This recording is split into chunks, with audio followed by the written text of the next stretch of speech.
Howdy folks, welcome back to Doing Brew. Today we're building a pretty cool, very simple, and incredibly useful project.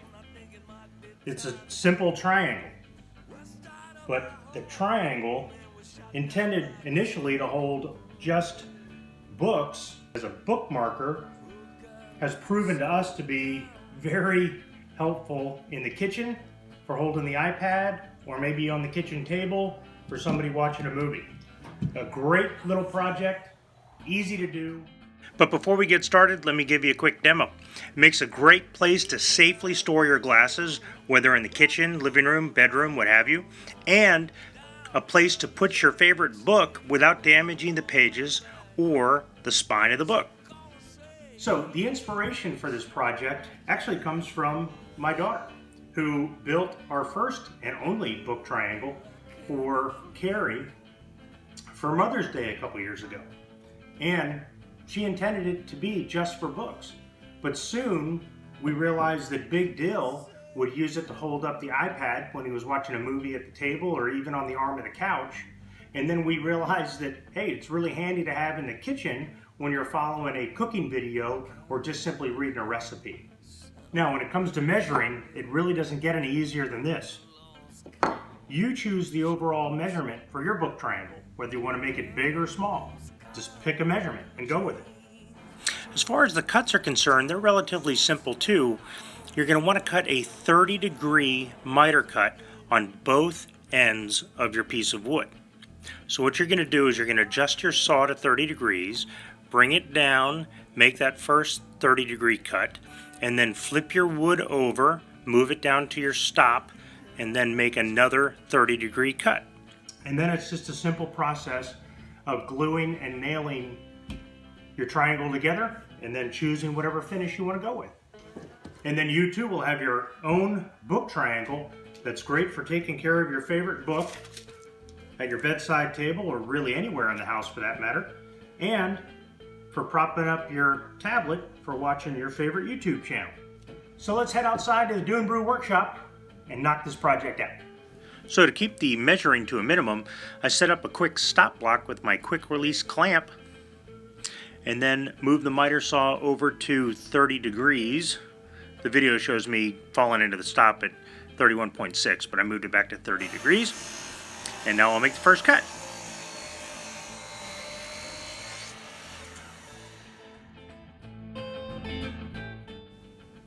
And that hunk of cherry goes in the burn box for the smoker. And I'll flip the wood over, slide it down to my stop. Using the stop ensures that all three pieces are cut to an identical length. And then I'll make that second 30-degree miter cut on the first piece of wood. Now again, flipping the board over, sliding it down to the stop, and making another 30-degree miter cut. We have our second piece cut out.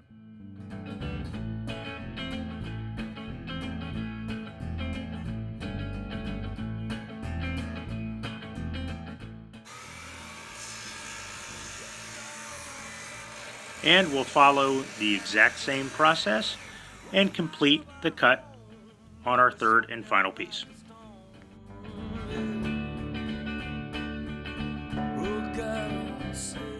Now I'm going to take a moment with the sanding sponge and knock off any burrs for my miter cuts.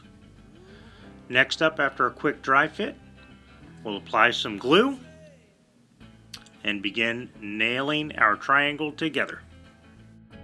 When I was young, I knew how to run down by the tracks, yeah, nothing on my back. What you gonna say, babe? What you wanna do? Yeah. I can't get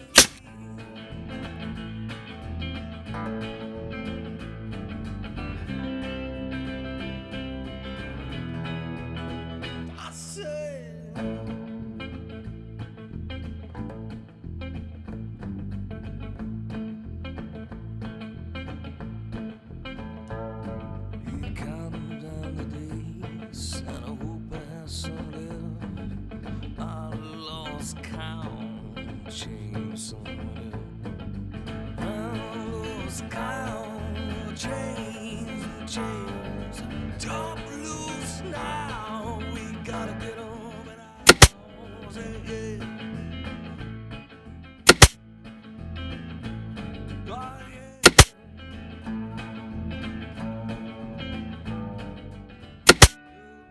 Now please take your time to use a wet paper towel and remove all of the glue squeeze out. That'll make life a whole lot easier for you in the finishing process. Next, using a good quality wood filler, you want to fill all your nail holes.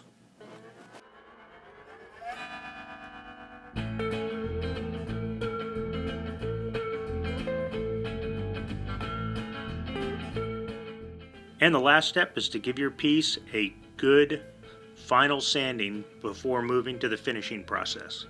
Now I'm going to be using a gel stain made by General Finishes, and they recommend for hardwood starting off with 80 grit, moving to 100, and finishing off with 150 grit sandpaper.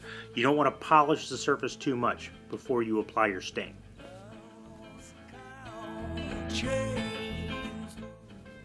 I've had great luck with General Finishes stains over the years, and I particularly like their gel stains. Per the instructions on the can, you want to paint on a generous coating of the stain, let it set for just a few minutes, and then wipe it off in the direction of the grain of the wood. Now, if you want to go for a darker appearance to your wood, a darker stain, you need to let it dry for 24 hours and then reapply. But honestly, putting this Java stain on this cherry wood just brought it right to life with one coating, and that's all it needed. It turned out beautifully.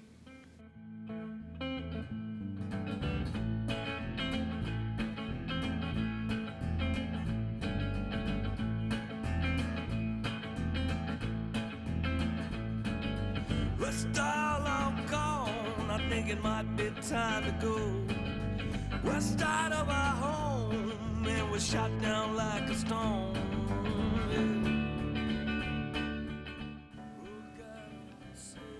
And with 3 coats of a satin spray polyurethane, this project's done. And I tell you, I'm really pleased with the finish that the cherry wood and the Java stain yielded on this project. When I was young, I knew how to run down by the tracks. Okay folks, well that finishes up this project. It's really a great little project that you can knock out in a couple of hours, and it really could make a great gift. I tell you folks, over the last couple of months, the subscribers to Do and Brew have really boomed. I'm getting real close to that 1,000 subscriber milestone, and I sure would like your help in getting there. Once I hit 1,000 subscribers, I'm going to give away one of my book triangles to one of my subscribers. Of course, I'll ship it out to you free of charge, but I'm asking for your help.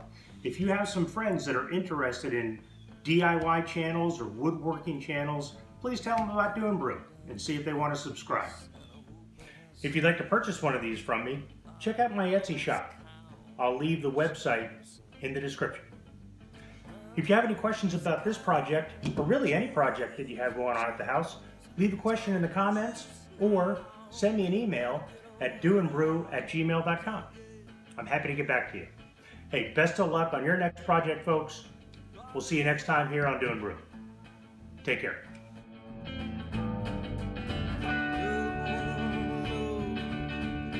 Yeah, you can change.